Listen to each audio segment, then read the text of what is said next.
লা আখাযনা মিনহু বিল ইয়ামিন সুম্মা লাকাতানা মিনহুল ওয়াতিন, শুধু ধরতাম না, যেটা দিয়ে কথা বলে নবীজি তার এই কণ্ঠ নালী আমি কেটে ফেলে দিতাম। ফামা মিনকুম মিন আহাদিন আনহু হাজিসিন, আরে ব্যাপারে তাকে বাঁচাতে আমাকে কেউ রুখতে পারতো না। কত বড় কঠিন ভয়ঙ্কর তথ্য আল্লাহ দিলেন যে আমার কোরআনে এমন কোন কথা নবী পর্যন্ত বলে ছাড় পেত না। সেখানে অনেক মানুষ আল্লাহর কোরআনের কথা বুখারী শরীফ বলে চালিয়ে দেয়, তার কিছু হয় না। কথা বলেন না কেন? এই জন্য যারা কোরআন বাদ দিয়ে কথা বলবে, কোরআনে কারিমের তথ্য বাদ দিয়ে যারা এই কথা বলবে, ওদের কথার ভেতরে ভেজাল থাকার সম্ভাবনা নেই। আরো জোরে বলেন মান ক্বালা বিহি সাদাকা, যারা কোরআন দিয়ে কথা বলে এরা সত্য কথা বলে, কারণ এই কথায় বিশ্বাস করা যায়। কথা বলেন না কেন? কোরআনের বাইরে কোনো কথা বললে আমরা বিশ্বাস করি না, কারণ ওর ভেতরে ওর দুর্বিসন্ধি আছে। আল্লাহ যেহেতু কোনো পক্ষপাতিত্ব করেন, বলেন বলেন, কোরআনের কথাগুলো যারা শোনার জন্য অ্যাক্টিভ হয়ে বসে আছেন, এবার যে তথ্যটা দেওয়ার জন্য এতক্ষণ পর্যন্ত আমি অগোছলা কথা বললাম, এবার মেন জায়গায় এসেছি। বিশ্ব নবী মুহাম্মদুর রাসূলুল্লাহর সিরাত সুরাত, তার আদর্শকে গ্রহণ করার জন্য আল্লাহ পাক অর্ডার দিয়েছেন 40 থেকে 63। আপনি যদি 1 থেকে 40 বছর পর্যন্ত তাকে অনুসরণ না করেন জাহান্নামে যাবেন। আমি পাইনি, কেউ যদি পেয়ে থাকেন তথ্য আমাকে দেন। কিন্তু 40 থেকে 63 এই 23 বছরে যদি কেউ 1 সেকেন্ডও নবীকে না মানে সে জাহান্নামে যাবে। অনেক শিক্ষিত জ্ঞানী গুণী মানুষ আছেন, এই জন্য এই তথ্যটা আমি বললাম। যারা আজ বলেন আমি নবীওয়ালা কাজ করি, নবীওয়ালা কাজ শুরু হবে আপনার নবী যখন হয়েছিলেন ওই সময় থেকে। অনেকে জন্মের পর থেকেই নবী হয়েছিলেন, এটা কিন্তু অনেকে কাটছাট করে ছড়াবে যে আমির হামজা নবীকে নবী মানে না। আমি কি এটা বোঝাচ্ছি? উনি 1 থেকে 40 বছর পর্যন্ত ঘোষণা হয়নি যে উনি নবী। আরবে কেউ বলতো না, হ্যাঁ ওনাকে মোহাম্মদ ইবনে আব্দুল্লাহ বলতো। সুতরাং 1 থেকে 40 বছর পর্যন্ত ওনার কোনো শত্রু ছিল না, কেউ বাধাও দেয়নি। অথচ ভালো কাজ কিন্তু এই বছরে করেছে। কারো ঘর পড়ে গেলে ঘর বানিয়ে দিত, কারো মেয়ের বিয়ে না হলে টাকা পয়সা কালেকশন করে মেয়ের বিয়ে দিয়ে দিত, ছেলে মেয়ে লেখাপড়া করতে পারে না, টাকা পয়সা তুলে সেখানে সাহায্য করতো। এই কথাগুলো আমরা সিরাতে পড়েছি। কথা বলেন না কেন?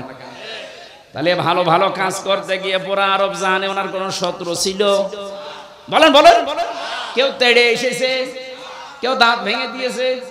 অথচ 40 বছরে যেই দিন নবী হয়েছেন ওই দিনের দিকে তাকান। জীবনে একটু খেয়াল করে পড়তে পারেন না কোন বিষয় পড়লে? আমরা তো গরু ছাগল না যে আন্দাজে পড়বো, আমরা চিন্তা ভাবনা করে পড়বো। নামের আগে মানুষ আমাদেরকে আলেম লিখে দেয়, এমনি দেয়। হেরা গুহায় তিনি 40 বছর বয়সে সেই দিন প্রথম জিবরাইল এসে বলেছেন ইকরা, তিনি বলেছেন মা আনা বিকারি, আমি পড়তে পারি না। একবার, দুইবার, তিনবার বলার পরে যখন বুকে জড়িয়ে বলেছেন ইকরা বিসমি রাব্বিকাল্লাযী খালাক, সঙ্গে সঙ্গে বিশ্ব নবী এবার পড়া আরম্ভ করলেন। শুধু পড়েননি, একাধারে 5 আয়াত পড়েছিলেন। এবার খেয়াল করেন তো কি বলছে। ও নাটোর বাসী, বিশ্ব নবী প্রথম 3 বার পড়লেন না কেন? বললেন আমি পড়বো না, আমি পড়তে জানি না। কেন? চতুর্থবার যখন তিনি পড়া আরম্ভ করলেন, জিবরাইল কিন্তু প্রশ্ন করেছিলেন যে বারবার আপনাকে বললাম আপনি পড়লেন না, এখন হঠাৎ করে 5টা আয়াত একবারে পড়লেন, কারণ কি? নবীজি উল্টা দিয়েছিলেন প্রশ্ন, হে জিবরাইল তুমি আমাকে তো বলো না যে কি পড়া লাগবে, তুমি খালি ইকরা ইকরা ইকরা বলো, কি পড়বো? যখনই বলেছো বিসমি রাব্বিকা, রবের নামে, তখন কিন্তু আমি আর দেরি করি নাই। কারণ আমি যদি পড়তে চাই আমার রবের নামে পড়বো, কোনো গুরু ঠাকুরের নামে না। এতক্ষণ পর্যন্ত যদি বলতে বিসমি রাব্বিকা, রবের নামে পড়েন, আমি তো আরম্ভ করে দিতাম। আমার প্রত্যেকটি পদক্ষেপ যেহেতু আমার উম্মতের জন্য শিক্ষা, কিয়ামত পর্যন্ত আমার উম্মত যারা দুনিয়ায় আসবে তারা যেন রব ছাড়া কারো নামে না পড়ে। নবীর উম্মতেরা ৯৬% মুসলমান এই দেশে আমরা নবীর উম্মত বলে দাবি করছি, অথচ ১৬ বছরের শিক্ষা ব্যবস্থা কোথায় নামিয়েছে? রবের নামে যে পড়াশোনাগুলো ছিল সেগুলো তুলে দিয়েছে, আরো চেষ্টা চালাচ্ছিল। আল্লাহ দয়া করে যদি আমাদেরকে স্বাধীনতা না দিত, আমার মনে হয় যা অবস্থা শুরু হয়েছিল। কয়েকদিন আগে দেখলাম সুনামগঞ্জে ইসলাম শিক্ষা পড়াচ্ছে একটা হিন্দু স্যার। আপনি চিন্তা করতে পারেন কোথায় শিক্ষা নেমেছে। মুসলমানদের ৯৬% এই দেশে বসবাস, মুসলমানদের ছেলে মেয়েরা সব সামনে, আর ইসলাম শিক্ষা পড়াচ্ছে একটা হিন্দু টিচার। মুসলমান পাচ্ছেন না আপনি? সে আমাদের ধর্ম সম্পর্কে কি জানবে বলেন? আমার আল্লাহরে বিশ্বাস করে না সে, আমার রাসূলকে সে মানে না, সে কি পড়াবে? কোথায় নেমেছিল? আমি আর নিচে নামলাম না, কারণ আপনার নিচের খবর সব আপনারা জানেন। বাস্তব এইটা, এখন থেকে আজকে সিদ্ধান্ত পাল্টিয়ে যান। ধর্ম উপদেষ্টা ডক্টর আফামা খালিদ সাহেব দায়িত্ব নেওয়ার পর থেকে বারবার বলছে আমরা শিক্ষা ব্যবস্থায় আগে নবীর ওই জীবনী, সাহাবীদের, আবু বকরের জীবনী আবার নিয়ে আসতে চাই। কারণ এগুলোর ভেতরে যে শিক্ষা আছে, মানুষের ভেতরে এগুলো থাকলে মানুষ মানুষ হবে। বলুন, আর বাবার জীবনী পড়ে আমি করব কি? কারণ বাবার জীবনী আমার কাছে পরিষ্কার না। সে ছোটবেলায় কি করেছিল আমি জানি না। এই কথা বলেন না কেন? এমনকি তার মা বাবার ঠিক আছে কিনা তাও আমরা জানি না। এটা মনে হয় বেশি বলে ফেললাম। না না, বেশি বলিনি। আমি কিছুক্ষণ আগে পড়ে আসলাম আমার ফাঁসি চাই, বীর মুক্তিযোদ্ধা মতিউর রহমান রিন্টুর লেখা। আপনি পড়ে দেখেন, ও লোকটা নিজে নিজের ফাঁসি চাচ্ছে এমনি।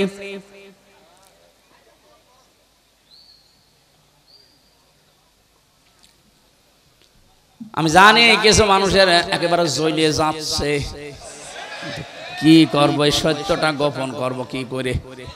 একটা মানুষ কি করে বলতে পারে যে আমার ফাঁসি চাই? কি দেখিয়েছে তাহলে বলেন? পুরা দেখলাম বইয়ের ভেতরে, একেবারে মনে আছে দেখে দেখে পড়ছি। যদি রাগ হয় একটু বইটা পড়ে নিয়েন, রাগ এমনি মাটি হয়ে যাবে।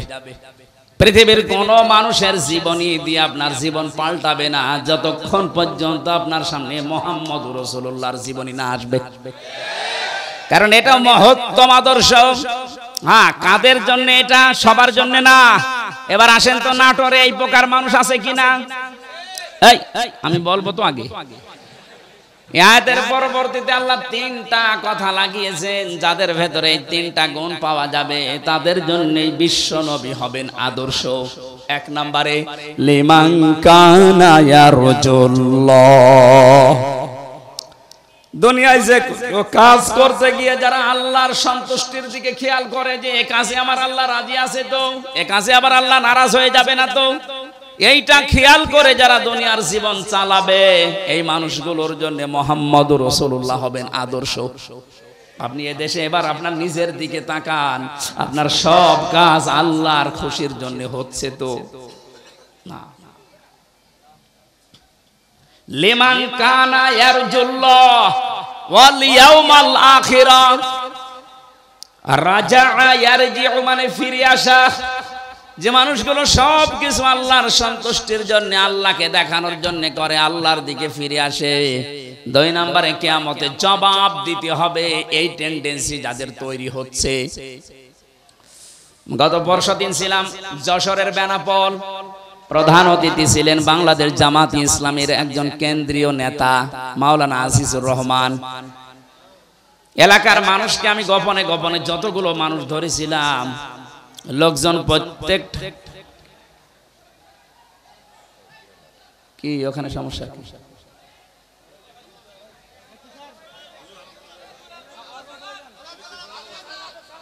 সাপ নাকি সাপ?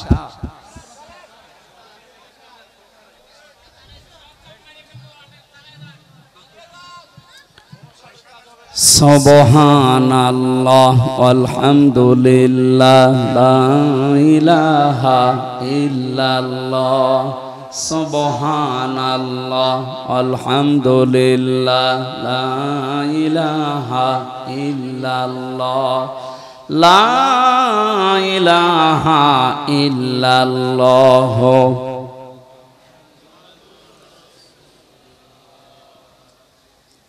কি দেখা শেষ হয়েছে ওনাদেরকে? ওদের ওই কথা কাটাকাটি চলছে, ওইটা যদি দেখতে ভালো লাগে, মনে চায় যে মাহফিলের পরে 10 মিনিট সময় দেব, দেখে বাড়ি যাবে। কি বলবো বলে, দুইজন দৌড়াচ্ছে আর ওখানে তাকিয়ে আছে আমারে বাদ দিয়ে। আমার মনে হয় এখন যদি পরিমণি যাইতো, ও কাঁচা বেঁধে দৌড়ে, কিসের হুজুর আমি রামদা, পরে দেখবো, আগে কাজ করি না। ওই যারা কথা কাটাকাটি করছে ওদেরকে একটু থামান ভাই, আমরা আলোচনাটা শেষ করে দেখেন, খুব গুরুত্বপূর্ণ কিছু তথ্য আছে সামনে ইনশাল্লাহ। মেয়েরা এসেছে,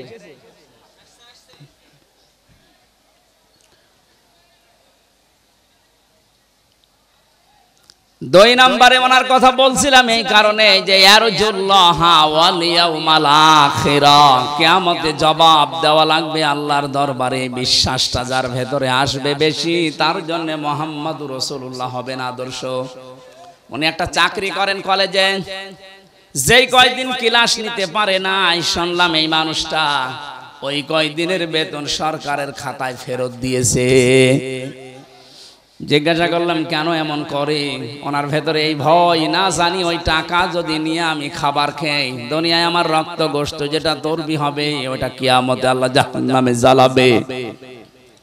কিয়ামতের এই বিশ্বাস যদি মানুষের ভেতরে তৈরি হয়, সে কোটি কোটি টাকা আত্মসাৎ করতে পারবে। বলেন, এ দরবেশ বাবার ভেতরে এই বিশ্বাসটা ছিল না, এজন্য এত বড় দাড়ি নিয়েও এত টাকা আত্মসাৎ করিস। যাদের ভেতরে এটা তৈরি হবে তাদের জন্য নবী আদর্শ। যাদের ভেতরে এটা তৈরি হবে না যে জবাব দেওয়া লাগবে, তার দাড়ি বড় হতে পারে, জব্বা বড় হতে পারে, পাগড়ি বড় হতে পারে, 24 ঘন্টা নামাজে থাকতে পারে, কিন্তু ওর আদর্শ ও রাসূলুল্লাহ এখনো হয়নি। আর নবীজি যদি কারো আদর্শ না হয়, আপনার কি মনে হয় ওকে জান্নাত পাওয়ার কথা? না। তাদের জীবনে সবচাইতে বেশি আলোচনা হবে আল্লাহর। কার? আরো জোরে বলেন। সবচাইতে বেশি আলোচনা পাবেন তাদের জীবনে আল্লাহর। আমরা এই বাস্তবতা দেখেছি এই 16 বছরে, আল্লাহর আলোচনার চাইতে বিভিন্ন মানুষের আলোচনা আমরা বেশি শুনি। মুসলিম যে কয়টা দেশে ঘুরলাম, বিশ্ব রোডের পাশে পাশে দেখলাম লা ইলাহা ইল্লাল্লাহ, সুবহানাল্লাহ, আস্তাগফিরুল্লাহ, লা হাওলা ওয়ালা কুওয়াতা। মানুষ গাড়ি চালাতে যায়, ওদিকে মুখ চাই, চোখ যায়, একবার পড়ে নেয় লা ইলাহা ইল্লাল্লাহ। আর আমাদেরও থাকে এমন বাবার ছবি টাঙিয়ে রেখেছে, দেখলেই মনে হয় আল্লাহর ওলি, আল্লাহর কথা মনে পড়ে। বলেন, এগুলো ঠিক হয়? যাদের জীবনে আল্লাহর আলোচনা বেশি স্থান পায় না, এই যে কাছে র দিয়েছেন আল্লাহ, এই মানুষগুলোর জন্য বিশ্বনবী আদর্শ হবেন না। যাদের জীবনে সবচেয়ে বেশি বেশি আল্লাহর কথা স্মরণ হয়, আল্লাহর জিকির হয়, আল্লাহর আলোচনা বেশি হয়, এদের জন্যই বিশ্বনবী হবেন দুনিয়ায় আদর্শ। নবীজি ওখান থেকে ফিরে আসলেন, খাদিজাকে ডাক দিয়ে বললেন, জাম্মিলুনি জাম্মিলুনি ইয়া খাদিজা, ও খাদিজা আমাকে ঢেকে দাও, আমি ভয় পেয়েছি। হে পৃথিবীর মানুষ, এবার খেয়াল করেন, ওই সময় হযরতে খাদিজাতুল কুবরার 15 বছর সংসার হয়ে গেছে। ডাক দিয়ে বলেন, আবুল কাসেম ভয় পাবেন না, কোন দুষ্ট জিন আপনাকে ভয় দেখাতে পারে না। আপনি আমার ভাই ওয়ারাকা ইবনে নাওফেলের কাছে চলেন, আপনি কখনো ভয় পাবেন না, কারণ আপনাকে আমি 5টা গ্যারান্টি দিতে পারি। 1 নম্বরে, আপনি কোনো দিন আত্মীয়তার সম্পর্ক নষ্ট করেন না, এর সম্পর্কগুলো সব ঠিক রাখেন।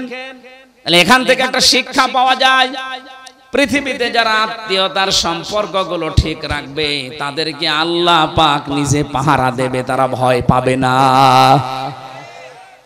যারা বোনের সম্পদ, ভাইয়ের সম্পদ ফাঁকি দেন, চাচার সম্পদ, ফুফুর সম্পদ জোর করে লিখে নেন, তাদের মনের ভেতরে একটা অজানা ভয়, না জানি কখন কে কোন কথা বলে ফেলে। এটা তো দুনিয়ার ভয়, আখিরাতের আর একটা ভয় আল্লাহ তৈরি করে দেবে। একবার মাহফিল থেকে কোথা থেকে আসার সময় দেখি রাস্তায় গাড়ি আমার থামিয়ে দিল পুলিশে। গাড়ি থামানোর পরে বলছে, হুজুর আমার বুকে ফু দিয়ে দেন। কেন? ডিউটি করছিলাম, হঠাৎ তাল গাছের ভেতরে কি যেন নড়ে উঠলো, আমি ভয় পেয়ে গেছি। তাল গাছের ভেতরে বাদর ইঁদুর নড়ে ওঠে, আর ভয় পায়। ভয় তো পাবেই, কারণ ও তো মানুষকে ঠকিয়েছে। যারা মানুষকে ঠকাবে না, আত্মীয়তার সম্পর্কগুলো ঠিক রাখবে, এই মানুষগুলোর ভেতর থেকে আল্লাহ ভয় দূর করে দেয়। কথা বুঝতেছেন? আজ এখানে হাজারো পুরুষ মানুষ আমরা নিজের স্ত্রীর কারণে আজ রক্তের সম্পর্কগুলো ঠিক রাখতে পারি না। নিজের ভাইয়ের সাথে সম্পর্কটা ভালো রাখা যায় না, তার যে হক আমি আদায় করতে পারি না, আমার বোনের যে হক আমি দিতে পারি না, ওই বোর কারণে ওর মন খারাপ হয়, পেঁচার মতো মুখ করে বসে থাকে। এরকম বউ আছে কার? হাত তোলেন তো। একটা লোক নেই। আমার মনে হয় ওই জালনা দিয়ে কার বউ দেখছে, এই কারণে এরা ভয় পাচ্ছে। আপনাদের কোনো ভয় নেই। এই মহিলারা, ওই দরজা বন্ধ করে দেন, আপনাদের কারণে হাত তুলছে না।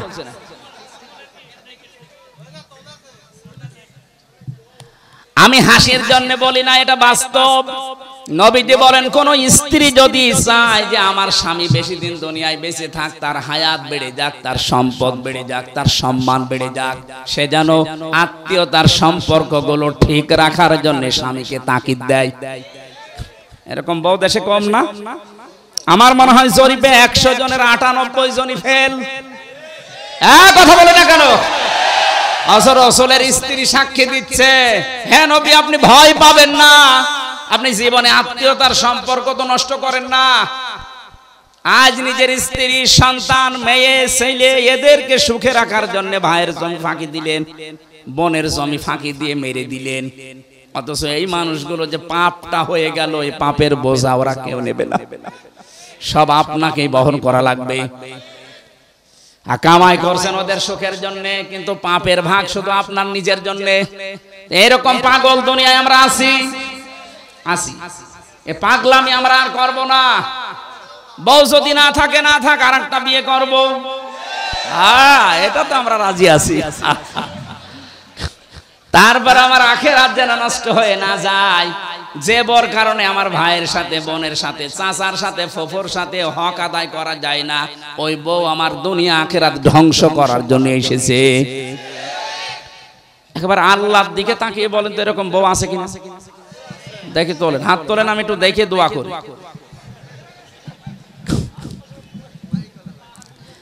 নবীজিকে যে 5টা সার্টিফিকেট দিয়েছিলেন, তার 1 নম্বরে এইটা। যেখানে হাজারো স্বামী আমরা যারা বসে আছি, আমার তো মনে হয় আমাদের স্ত্রীরা এই সার্টিফিকেট আমাদেরকে দেবে না, কারণ আমরা নিজেরা এগুলো নষ্ট করছি। কয়েকটা কথা শোনার পরে বিশ্বনবীকে ডাক দিলেন, ওরাকা ইবনে নওফেল, হে আমার বোনের জামাই, হে আমার ভগ্নিপতি, আপনি যা যা বললেন যে এরকম একটা লোক এসেছিল, বুকে চাপ দিয়েছিল, পড়তে বলেছিল, আমি তাওরাত আর ইনজিল কিতাব পড়ে দেখছি এইরকম কথা নিয়ে হযরতে মুসা, হযরতে ঈসার কাছে এই ফেরেশতা এসেছিল, আচ্ছা জিবরাইল। কিন্তু সমস্যা আমি দেখতে পাচ্ছি আরেকটা, এই ফেরেশতা যার কাছে আসে ওই জাতির লোকেরা ওই লোকটাকে এলাকায় থাকতে দেয় না, তাড়িয়ে দেয়। আমার তো মনে হচ্ছে যে ফেরেশতা আপনার সাথে দেখা করেছে, কথা বলেছে, ওহী নাযিল করেছে, কিছুদিনের ভেতরে আপনার এলাকার মানুষেরা, বংশের মানুষেরা আপনার শত্রু হয়ে দাঁড়াবে, আপনাকে দেশ থেকে তাড়িয়েও দেবে। মুহাম্মদ রাসূলুল্লাহ ওই সময় বলেছিলেন, কি বলেন ভাই আপনি? আমার জাতির লোকেরা আমাকে আলামিন বলে, আস-সাদিক বলে, আমার নামও ধরে ডাকে না, এত সম্মান দেয় আমারে, আর তার আমারে তাড়িয়ে দেবে, আমারে মারধর করবে, এটা আমি মানি না।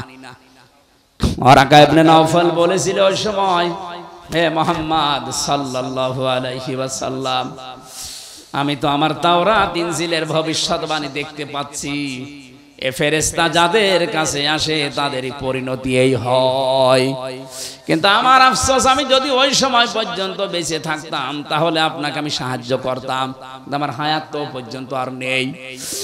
কি বুঝলেন এখান থেকে? আমি শুধু ঘটনা বলবো তা না, সিরাত যেহেতু এটা, আজকে তো তাফসীর মাহফিল না, সিরাত মাহফিল।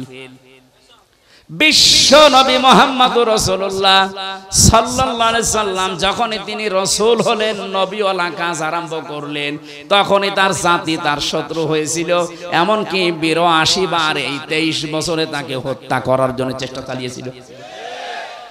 আপনিও যদি নবীওয়ালা কাজ আরম্ভ করেন, হ্যাঁ মুহাম্মদ ইবনে আব্দুল্লাহর কাজ করলে আপনার কোনো শত্রু থাকবে না, আপনাকে আরো ভালো বলবে, এই কথা বোঝেন, আপনাকে মারহাবা দেবে, স্বাগতম জানাবে, বেতন বাড়িয়ে দেবে। এই মানুষটাই যখন মুহাম্মদ ইবনে আব্দুল্লাহ থেকে রাসূলুল্লাহর কাজ আরম্ভ করবে, যখন নবীওয়ালা কাজ শুরু করবে, আসল নবীওয়ালা কাজ যেটা, অবশ্যই তাকে ৮২ বার না হোক ২ বার হলেও হত্যার চেষ্টা হবে। তাকান তামাম দুনিয়ার দিকে, যারাই নবীওয়ালা কাজ আরম্ভ করে তারাই বাতিলের টার্গেট হয়ে যায়। আপনি কি মনে করেন যে ব্যক্তিগত শত্রুতা তাদের সাথে? না, তাদেরও চরিত্র আপনার মতোই ভালো, আপনার চাইতেও ভালো। তাদের এত শত্রু কেন? ঘরে থাকতে পারে না, ২৪ ঘন্টা আতঙ্কে থাকে, একটাই কারণ এই মানুষগুলো নবীওয়ালা কাজ আরম্ভ করেছে। এই জন্য রাসূলুল্লাহর মিলাদ আর সিরাত এক জিনিস না। আজ যারা মিলাদ নিয়ে পাগল, আমি পাগল হতে নিষেধ করছি না, কিন্তু শুধু মিলাদ নিয়ে যদি আপনি আনন্দ করেন, মাস্ট বি আপনি জাহান্নামে যাবেন। এটা আমি বানালাম। নবীজির আপন চাচা আবু তালেব আর আবু লাহাব, দুইজনেই কিন্তু নবীর মিলাদে জন্মে খুশি ছিল, এত আনন্দ করেছিল। আবু লাহাব, সুয়াইবিয়া নামক যেই মহিলা এসে বলেছে, আপনার এতিম, আপনার ভাইয়ের ছেলে, মরা ভাই আব্দুল্লাহর ছেলে এতিম, একটা ছেলে জন্ম নিয়েছে, খুব ফুটফুটে দেখতে। বলেছিল, এত বেশি খুশি হয়েছে আমি, তো এই সংবাদটা দেওয়ার কারণে আমি তোকে মুক্ত করে দিলাম, যা। নিজের কেনা দাসী বাদী মুক্ত করে দিয়েছে। আপনি তো এত বড় কাজ করতে পারেন না, আপনি শুধু মিলাদে জিলাপি আর খেচুড়ি খেয়ে আনন্দে আছেন। আর এই লোকটা বিশ্বাস করতো না আল্লাহ একজন আছে, রাসূল উনি বিশ্বাস করতো না, কিন্তু এই কাজটা করেছিল নবীর জন্মে খুশি হয়ে, নিজের বাড়ির কেনা বাদী পর্যন্ত আজাদ করে দিয়েছিল। কিন্তু আল্লাহ এই কাজটা নষ্ট করেননি, মিলাদের এই কাজটা আল্লাহ নষ্ট করেননি। কিয়ামত পর্যন্ত এই আবু লাহাব এই 2টা আঙ্গুল মুখের ভেতর দিয়ে শুধু চষবে, একটা আনন্দ পাবে, সুখ পাবে, শান্তি পাবে। আবু তালেবের কথা জানি, সেও কিন্তু নবীর মিলাদে জন্মে খুশি হয়েছিল। বিশ্ব নবী যখন তাকে বলেছিলেন, ইয়া আম্মি আবি তালিব, লা ইলাহা ইল্লাল্লাহ হাজ্জুল লাকা ইনদাল্লাহি ইয়াউমাল কিয়ামা, রাহুল বুখারী, হে চাচা আপনি শুধু আস্তে করে আমাকে বলেন যে লা ইলাহা ইল্লাল্লাহ, মুহাম্মাদুর রাসূলুল্লাহ বলা লাগবে না, শুধু আল্লাহর একত্ববাদের ঘোষণাটা দেন, আপনাকে আমি ঝগড়া করে কিয়ামতে জান্নাতে পৌঁছিয়ে দেব।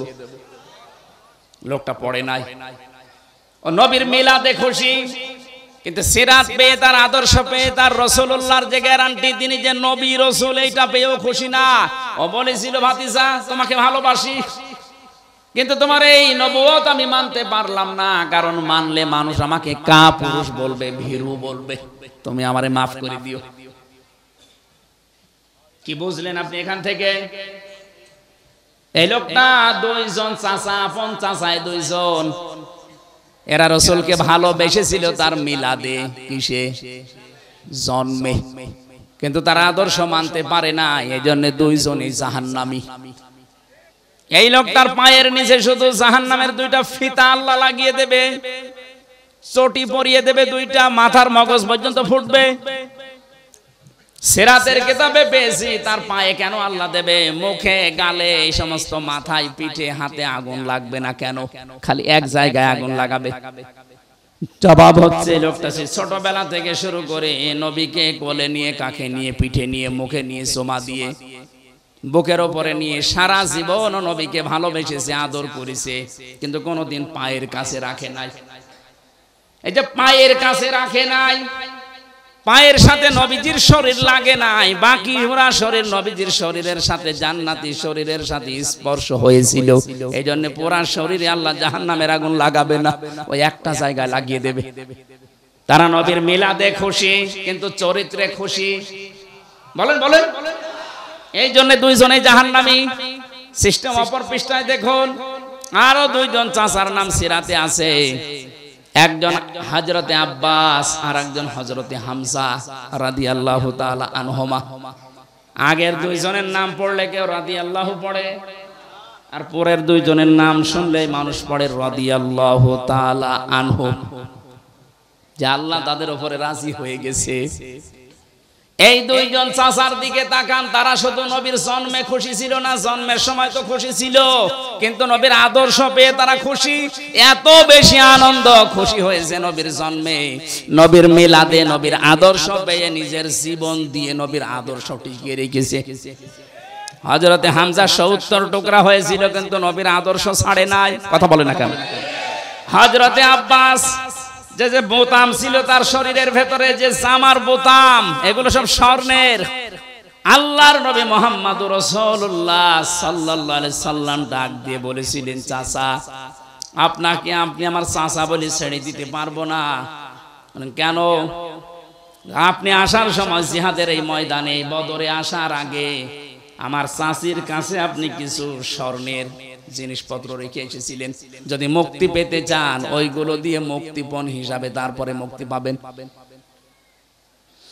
হযরতে আব্বাস ডাক দিয়ে বলে, ভাতিজা মুহাম্মদ, আমি আসার সময় ঘরের ভেতরে তোমার চাচির কাছে স্বর্ণের এই জিনিসগুলো রেখেছি, তোমার চাচি আর আমি ছাড়া কেউ জানে না, তুমি জানলে কি করে? বিশ্বনবী বলেন, চাচা শুধু ওইটা না, আপনি যা করেন জিবরাইল আমারে সব আগে থেকে জানিয়ে দিয়েছে। হযরতে আব্বাস বলে, ভাতিজা এত গোপনের কথা যদি তোমার আল্লাহ তোমাকে জিবরাইল দিয়ে জানিয়ে দেয়, আমি আর গোপনে থাকবো না, তুমি আমাকে এই মুহূর্তে ইসলামে প্রবেশ করাও। হযরতে আব্বাস নবীর আদর্শ মেনে নিয়ে বলেছিলেন, মান সাকাতামাল ঈমান মান রাদিয়া বিল্লাহি রাব্বা আবি ইসলামি দীনা আবি মুহাম্মাদুর রাসূলুল্লাহ সাল্লাল্লাহু আলাইহি ওয়াসাল্লাম নাবিয়্যা ওয়া রাসূলা। রাহু মুসলিম। হযরতে আব্বাস বলেছিলেন, কেউ যদি ঈমানের স্বাদ পেতে চাও, আল্লাহকে রব, ইসলামকে জীবন ব্যবস্থা, আর মুহাম্মাদুর রাসূলুল্লাহকে কেউ যদি নবী এবং রাসূল এই পৃথিবীতে মেনে নিতে পারো, সেই ঈমানের স্বাদ পাবা। সে শুধু নবীর জন্মে খুশি ছিল না, নবীর আদর্শেও খুশি ছিল।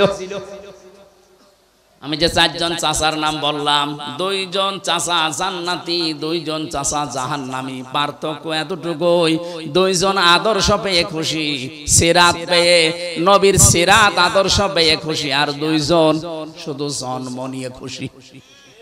আমরা কি শুধু মিলাদ পড়বো না, নবীর আদর্শ মানতে চাই? এবার আসেন তো, বিশ্ব নবীকে আল্লাহ এই পৃথিবীতে যে উদ্দেশ্য নিয়ে পাঠালেন, কোরআনে কারীমের সূরা ফাতিহি, এই যে 28 নম্বর আয়াত, এটা রব্বুল আলামিন বলেন, হুয়াল্লাযী আরসালা রাসূলাহু বিল হুদা ওয়া দীনিল হক।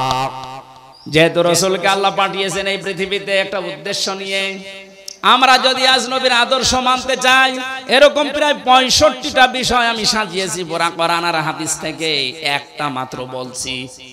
আপনি যদি 65 দিন দাওয়াত দেন একাধারে, 65টা বিষয় বললে শেষ হবে। আজকে একটা চলছে।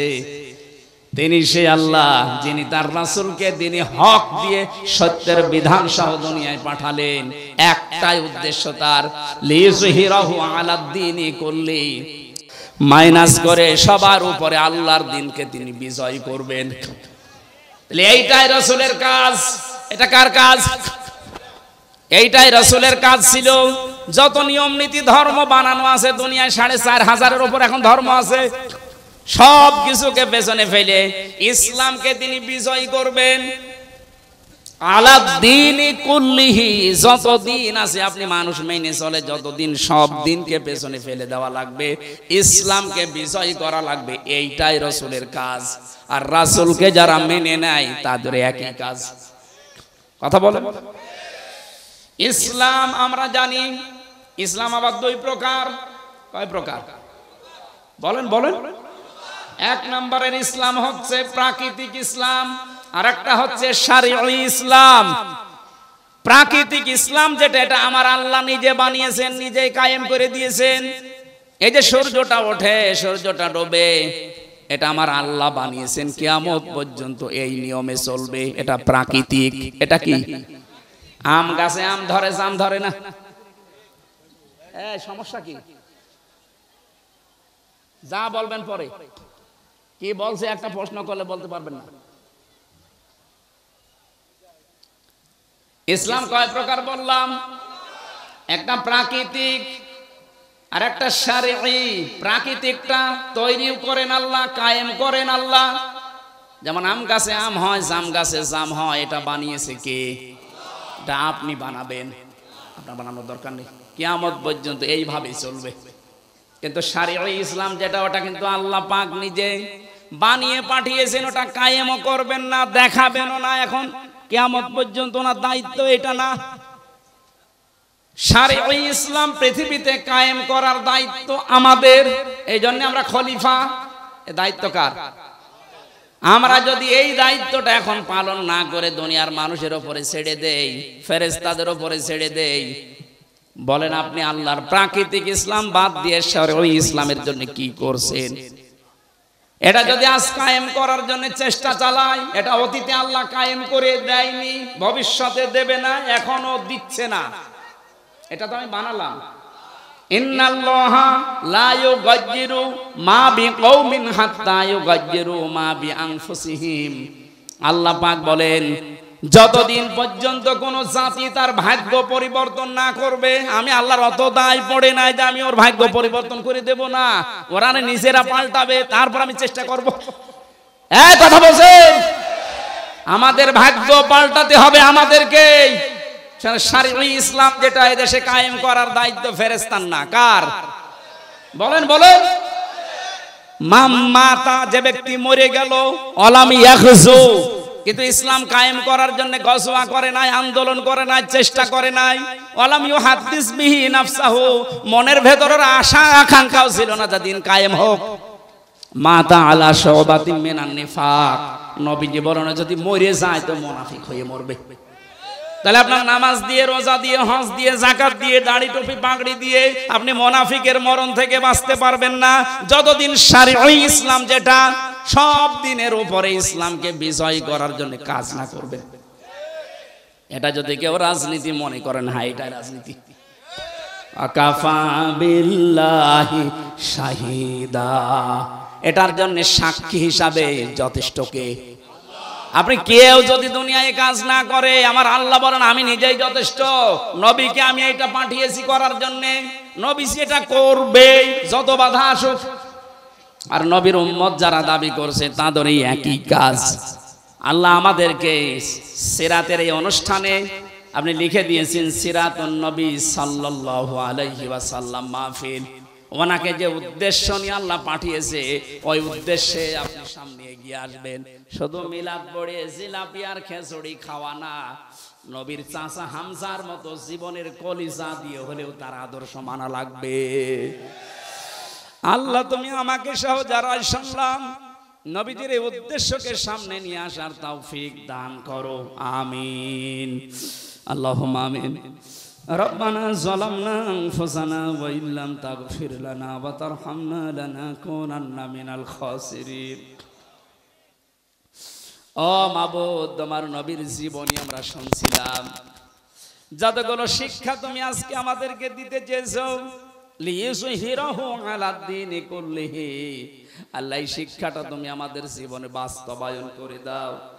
অনেকে না বুঝে আমাদের বিরোধিতা করে, আল্লাহ তাদের বুঝ দাও। বিশ্ব নবীর যে উদ্দেশ্য দুনিয়ায় দিন কায়েম করা, এটা আমাদেরকেও তুমি নিজে করিয়ে নাও।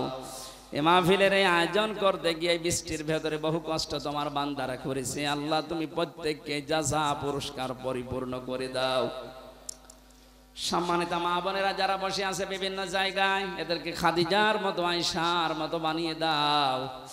নবীজির জীবনের জন্য, তোমার কোরআনের জন্য এই ছেলে মেয়েরা এত পাগল আল্লাহ, আমার মনে হয় বিশ্ব নবীকে এরা জীবন দিয়ে হলেও হযরতে তালহার মতো বাঁচাবে। এদেরকে তুমি তালহার সাথে কবুল করে নাও। আমার কণ্ঠে মারাত্মক ব্যথা, কথা বললেই ব্যথা বেড়ে যাচ্ছে। মুক্ত জীবনে যখন ফিরিয়েই দিয়েছো আল্লাহ, তুমি আর কণ্ঠটা ফিরিয়ে দাও। আজকের মাহফিলে শত ব্যস্ততা বাদ দিয়ে কোরআনের মহব্বতে নবীর আদর্শের জন্য যারা আসলো, আল্লাহ বড় ভাই আশরাফুল ইসলাম সহ নাম না জানা যত মানুষ এখানে এসেছে, প্রত্যেকের নাম তোমার কুদরতের খাতায় লিখে নাও। বারাকাল্লাহু লানা ওয়া লাকুম ফিল কোরআনিল আযীম। এলাকায় যত মানুষ কবরে আছে আল্লাহ কোরআনের ইজ্জতে মাফ করে দাও। যে যুবকগুলো এই মাহফিলের আঞ্জাম দিয়েছে আল্লাহ, যুবকদেরকে খালিদ বিন ওয়ালিদের মতো বানিয়ে দাও। বৈষম্য বিরোধী ছাত্র আন্দোলনে যারা শহীদ হয়েছে আল্লাহ, শাহাদতের সর্বোচ্চ মাকাম দাও। যে মানুষগুলো এখন আহত হয়ে আছে আল্লাহ, তুমি তাদের হামে ওয়া নাসির হয়ে যাও। বারাকাল্লাহু লানা, বারাকাল্লাহু লানা। সুবহানা রাব্বিকা রাব্বিল ইজ্জাতি আম্মা ইয়াসিফুন ওয়া সালামুন আলাল মুরসালিন আলহামদুলিল্লাহি রাব্বিল আলামিন।